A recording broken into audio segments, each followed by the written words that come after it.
之前姐夫都会把我的朋友，不管是男的是女的，但是我也不会告诉骆师傅他是谁，就直接把星盘递给骆师傅。我觉得就是自从认识姐夫，然后被姐夫判定为专业这件事情之后，就是我时不时都会接到这种随堂小考，也压力超大。所以今天我们的节目就来点随堂小考咯。好哦，可是当事人同意吗？当然同意，他同意，他一定同意的。所以今天节目的进行方式呢，就是其实我等一下会跟骆师傅说出生年月日，还有出生时间跟地点。那这个当事人呢，我先说一下好了，他的出生资料是1979年12月9号下午2点58分，出生在台南。就要来问一下这个骆师傅，他到底从这个盘里面看到了什么？那我们先说他的上升好了。他的上升在金牛，太阳在射手。对，他是射手座嘛，然后上升在金牛。对，所以原则上感觉就是他本身就是一个有钱人家的孩子，或者是说家境是不错，小时候就是吃穿原则上都很受到重视。是，对。那接下来呢，我们还可以看到什么东西？他的星星基本上都落在右半盘，所以看到这个人，其实他这一生其实有蛮多的一些重要的议题是落在人际互动，或者是人与人之间的关系上面。他算是一个聪明的人，然后我看到他的太阳跟海王星是合相的，水星跟天王星也是合相的，所以感觉这个人他的直觉力或者是感应力算是不错，而且他的水星跟天王是落在很强势的天蝎这个位置，所以原则上他算是一个很聪明的人。基本上来讲的话，他算是一个强势的人哦。这是男生还是女生啊？她是女生，女生，然后你会看到她的月亮是在狮子，所以你会看到说，其实她内在 C 位吗？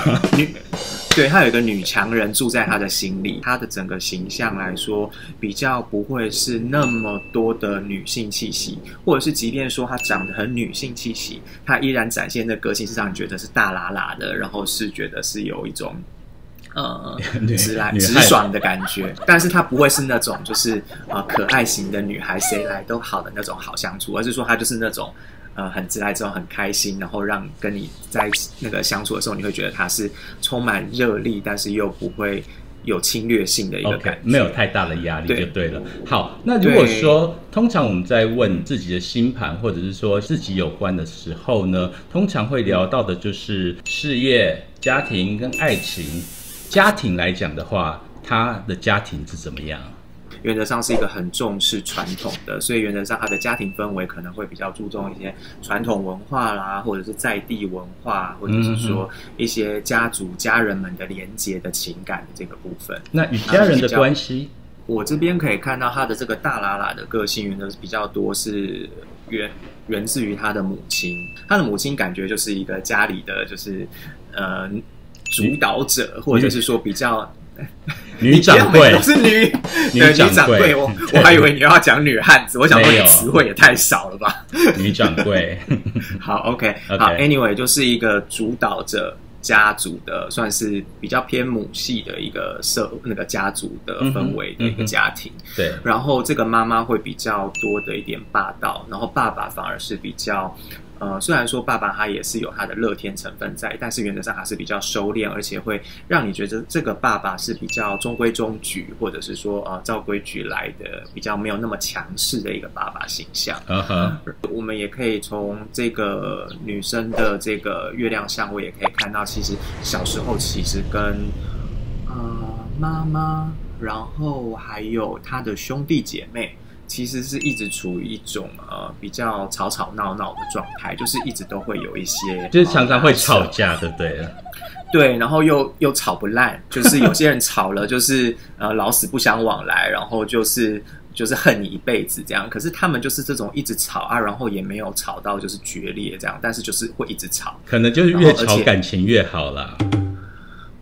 也可以这么说吧。可能他感情越好，是因为他的太阳跟海王星在射手，然后又和谐他的月亮，所以让他觉得是有一种不计较这件事情。可是如果说要他自己本身回忆起，就是跟妈妈或者是兄弟姐妹就是沟通的这个记忆的话，原则上他往往都会想到比较不好的那一面。那关于他跟兄弟姐妹这一块，骆师傅又怎么看呢？兄弟姐妹的话，我看看，兄弟姐妹，他很多事情是闷在心里，有可能会有一些秘密，或者是有一些，然后你说秘密就对了，或者是说不那么容易见得了光的一些事情，就是他可能会比较藏一些事情在心里，然后比较不会去讲。我觉得人都很会关心他的事业或者是财运这件事情。关于事业上，骆师傅看到了什么？事业上，好，我看一下他的这几个宫位，原则上，他会比较是跟就是人际或者是互动上面会比较有关系的一些工作特质。那可能会，要么他就是什么杂志啊编辑，那再不然就是可能旅游啊，或者是说商业企划啦之类这种会人与人之间的这种沟通关系，对。真是活见鬼了！你怎么知道他是做旅游的？没有，因为没有他做旅游吗？哦，好，因为我这边看是说，因为他本身太阳在射手，原则上就是一个比较喜欢东奔西跑，比较坐不住。射手跟旅游或者是那种旅行有关嘛？对，但是因为我是综合他其他的财帛宫、奴役宫，或者是说其他的一些公主性的一些弱点，所以我这边看到说他也会有一些跟写作或者是旅行，或者是跟这种就是互动流动有关的，对职业病，对。OK， 哇塞，这个连好，既然这个都说中了，好，接下来就是关于女人最想知道的爱情。好我看一下她的爱情怎么样？基本上我看一下，她很多星落在爱情宫然后而且不缺人爱就对了。而且因为他金火是和谐3分和谐相，所以原则上就是，但是他的夫妻宫好，所以也就是说，这个人他很奇妙的一点就是说，其实他单身的时候，其实他的感情运啊、桃花啦，或者是说各方面，其实人缘先不要讲爱情，他其实人缘本身就是不差啦，就是他，而且他会容易用一种负责任、小心翼翼，自己分内的事情尽量做好，这种能量，然后去让大家喜欢他，或者是看到他。所以他单身的时候，桃花啦或人缘基本上都不错。但问题就在于，就是说，当今天他在一段关系中稳交了，或者是说他结婚了，原则上就会碰到一些状况，而且这个状况其实有时候只跟他自己本身的情绪。你的意思是说，他的情绪上不稳定，或者是说比较容易易怒，或者就比较什么之类的大起大落，到就是他比较容易大起大落的那种情绪，或者是有时候他会觉得说他向往自由，然后可是今天会有一种太靠近了，他会觉得你好鸡婆啊。然后结果太关心你，他觉得你在查情吗？然后太远了，他又觉得说，是不是就不在乎，或者是默不作声？他会有一种就是在亲密关系上面的一种算是障碍吗？或者是说是一种不协调？在关系里面，他虽然很容易就是说可以找到男友，但是在交往的时候会常常产生一些在观念上，或者是说在一些处事态度上，或者是男女交往的时候的那种亲密会有一些障碍。对啊，尤其因为你看他的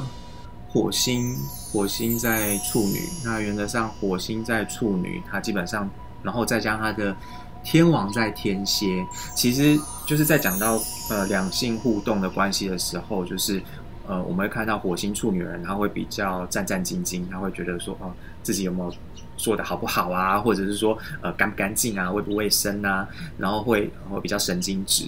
那天王天蝎这个位置，原则上它是本来应该是要对性保持着一种比较开放式的一个态度的一个性观念，可是因为他的天王星受克于他的月亮，所以他又会觉得，就是在这个部分，他会觉得，他对于当事的这些人我关系或两性关系的那些观念，好像跟大众主流有一点格格不入。会让他觉得有一种矛盾跟这种拉扯跟纠结的情绪，然后但是就是又很有趣的是，如果说他现在在台南嘛，那如果说他现在人在台北或者是在美国或日本，就是不在他家附近的时候，其实他的桃花运其实是好的，然后离家越近，桃花运就通常不会这么好。他在台南已经交了男朋友了。OK， 在台南跟他这个男朋友会不会有什么样的问题？她跟她男朋友啊，我觉得如果她男朋友是一个太强势或太聪明的人的话，原则上跟他处的不会太好。如果都一起待在台南的话，就是他们要结婚或者是说要修成正果，原则上就是比较困难重重一点。就是如果说她的男朋友想要跟她结婚，其实也可以试试看，就是安排一个浪漫的，就是什么，比如说巴厘岛旅行，然后在巴厘岛烛光晚餐下跟他求婚。我觉得巴厘岛有点远啊，绿岛怎么样？好像不浪漫，但是因为他金星落在不太浪漫的那个摩羯啦，所以搞不好也可以试看看。因为金星落摩羯，跟金星落射手都是一个比较不会特别去重视优雅这件事，他们比较重视的是摩羯尤其重视比较实际，或者是比较一般大家觉得怎么样。然后射手他是比较不会喜欢太细致的一个美感选择。就根据我认识的他来讲的话，你至少已经讲对了。很多真假的，有所以到底是谁啊？该不会等一下就是要三方通话切进他的画面吧？我觉得好可怕对啊，我觉得好可怕特别来宾吗？我认识的吗？特别来宾吗？我认识吗？我觉得你应该不认识，但是很多人都认识。他叫陈嘉玲。你是说那个疫情大家想要嘉玲的那个嘉玲？陈嘉玲，这很菜奇亚米啊！陈嘉玲是目前台湾最有名的女人哦。哈？你如果不看那个，你说小戴，我还觉得你说戴资颖，我还觉得是目前全台湾最红的女人之一吧？这就可以证明说，骆师傅真的不看电视。你知道《俗女养成记》吗？我有听过这部片。可是我没有看《俗女养成记》的女主角就叫陈嘉玲。所以我刚刚看的是那个女主角的星盘嘛？你怎么会有女主角的星盘？为什么会有？陈嘉玲，你是12月9号下晡2点58分生，然后出生在台南。对啊。所以很完整的星盘资料而且《俗女养成记》第2季它的第1集，你知道它的收视率还打败那个东奥闭幕式我们就来印证一下好了。你刚刚说的关于她的个性是一个比较大喇喇的，然后有自己的想法与主见，但是他跟周围的人的关系，跟家里人的关系，尤其母亲跟兄弟姐妹吧。对对对。如果说，而且尤其就是如果又是跟他有姐姐或妹妹的话，他没有姐姐跟妹妹，他有表姐。在剧里面，他跟妈妈一直处于在吵架的一个状态，但是他们的关系没有不好，就是因为可能对于某一些想法的一些争执啦。第2季的第1集里面，他们就因为买沙发这件事情，就是妈妈要什么他不要，然后就会引发争吵，妈妈也讲不过他，对，然后或者是说第2季的小嘉玲要上国中了，所以妈妈带他去剪头发，再加上刚刚骆师傅又讲说他弟弟有秘密，所以他是弟弟，对，他是弟弟。这个弟弟比较，我觉得他这弟弟比较阴沉，或比较没有那么男子气概，而且比较闷骚一点。真是见鬼了！怎么了？在前面几集，弟弟的戏份也稍微的少一点。那我比较好奇，就是弟弟的选角也是，就是我刚才讲的，比较不是那么的 man 型的。演陈家明的宋伟儿，大家觉得他是一个比较 man， 或者他的男友比较不 man 啊。好，第三个我们要讲到他，你说他的工作的部分，其实前2个的话，其实就好像在剧中没有演到，但是你刚讲到第3个关于旅游有关的，就是让我又吓一跳。因为他回到台南的那个工作，其实他就当导游啊。哦，旅游业，而且的确是很重，就是人际的连接。对。然后你说他的父亲会是比较一个规矩的。对，而且他们的家风是一种比较注重家人的连结啊，或传统啊，或者是对过去的根源啊这件事情。陈竹生演的这个爸爸的角色，他在里面的确是非常的爱家庭，但是就是反而有时候就是中间的润滑剂的角色啊。对，就是比较容易是处于一个协调或者是沟通。对，然后但是有点唠叨的爸爸吧，我想。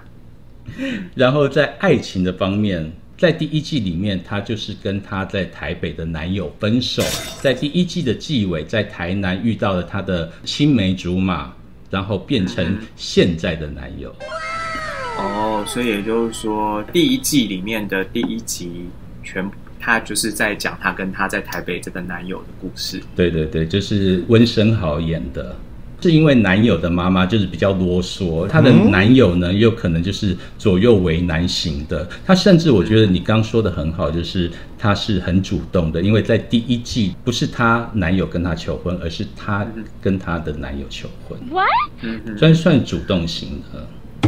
对，但是因为你刚刚讲到一个也再次的呼应她星盘的点，就是说其实她跟她男友的母亲相处也是会有一些问题。月亮刑克的女生她比较辛苦，就是尤其又是跟水星天王这种沟通的行星、智能的行星形成克相的时候，这样的女生原则上她跟不管是婆家或者是说跟母亲，就是或者是跟甚至有一些严重到是跟女性在互动的时候，都容易会有这种妯娌之间呢，对，或妯娌之间容易有这种互动，甚至你刚刚讲说他有个表姐，我都怀疑他可能跟这个表姐在意见上或在沟通上面可能都会有一些落差，或者是说情绪上面的不和谐。因为在第1季里面小的表姐出来了，在第2季里面大的表姐由天心来演，她可能会在之后的剧集里面出现。我也要拭目以待一下啦。对。然后你说她跟现在的男友，因为我们现在只看到第2季的第1集嘛，所以还不知道。但是预告里面好像有透露出他们的感情上有点问题啊。就是相形之下是离家越近的越有一些状况得演这样。好了，这个所以在第一季里面，她跟她男朋友相对来说是比较和谐吗？就是不见得很平淡的那一种，很平淡，对不对？对，对啊，毕竟金星也是在摩羯一个比较所以他是过生活就好。对，因为他金火都落在就是一个落处女，一个落摩羯，你就可以想象他的爱情是 OK 的，但是就是就是有一种责任感或者是制式化的一个感情互动关系对啊，好，如果你今天拿的是一个虚构角色的盘，其实我不确定我这样讲是不是应该叫所谓的准确或者是巧合。其实这个你如果说这个星盘里面，他跟他妈妈的或者是跟女性的这个是和谐的。那也只能说就是编剧上可能没有去参考到，但是在剧里面他与他母亲的冲突在里面是很大的看点对，然后再加上你说他的兄弟姐妹里面他又有一些秘密的存在，对，就是比较容易有这些，对，只能说好，这到底是巧合呢，还是？其实我觉得，如果说编剧本身他对占星学有研究，而且他把这个运用在他的整个就是工作里面，我觉得对于他本身的这个剧中角色形塑的深度，我觉得就是会更有层次，而且他在塑造角色的时候会更轻松，因为他如果每一个角色都有一个星盘，他就可以很容易的去看说这个角色跟哪个角色怎样互动，可能会有什么状况。这样他在剧情，甚至在剧情的铺陈跟编写上面，可能就会有更有深度或张力，也说不定。这个也是我上个礼拜在看这个剧集的时候，刚好就看到他把整个的出生年月日给说了出来，甚至时间地点都有了之后，我们就是给骆师傅看这个盘，没想到就是这样一拍即合，你知道吗？真的是不晓得。好，希望你生意兴隆。还好不是，就是等一下三方重划当事人突然出现，真是压力很大。当事人谢盈萱吗？是谢盈萱演的。对，就是他也是我很喜欢的演员，希望谢盈萱也来跟我们通话一下，好不好？不然那个天心也可以。这是姐夫的许愿池，就对了。对。星盘这件事情啊，真的是非常的准确。但是下个礼拜我们真的就是要看电影了，不然下个礼拜可能那个丁丁的盘也来了，张董的盘也来了，这不好也是不好的，这样我就很头痛。对，今天呢非常谢谢骆师傅，下个礼拜我们真的要看电影喽。好。OK， 谢谢，拜拜。好，拜拜。